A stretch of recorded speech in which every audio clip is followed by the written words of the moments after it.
absolument qu'on vous raconte cette folle histoire sur Romario de la sélection brésilienne. Si tu ne connais pas, Romario est l'un des plus grands attaquants de l'histoire du football brésilien. Surnommé par les Brésiliens au baixinho à cause de sa petite taille, c'est aussi l'une des grandes stars du FC Barcelone, où il inscrit pas moins de 30 buts lors de sa première saison.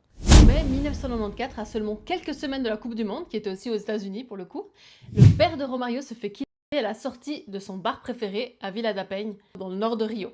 Les ravisseurs réclament 7 millions de dollars, une somme énorme pour l'époque. Il faut savoir qu'à ce moment-là, Romario c'était la plus grande star de la sélection brésilienne et tous les espoirs étaient sur lui pour réussir à décrocher justement la 4e étoile sur le maillot. Évidemment, Romario, très affecté par le kidnapping de son père, explique tout de suite qu'il ne jouera pas la Coupe du Monde à moins qu'on lui rende son père. Alors là, c'est très important, on rigole pas avec le foot au Brésil.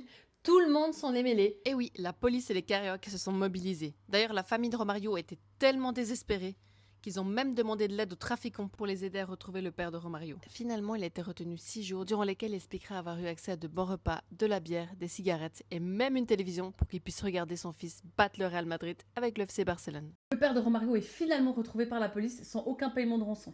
Et Romario a accepté de participer à la Coupe du Monde. Et le plus fou dans cette histoire, c'est que le Brésil a gagné la Coupe du Monde en 1994. A gagné la Coupe du Monde tout simplement. D'ailleurs, Romario a été élu le meilleur joueur du tournoi en marquant 5 buts et en menant le Brésil à la victoire de la Coupe du Monde. Est-ce que tu étais au courant de cette anecdote complètement folle sur la Coupe du Monde? N'hésite pas à t'abonner si tu veux plus de faits insolites sur le Brésil. Bisous!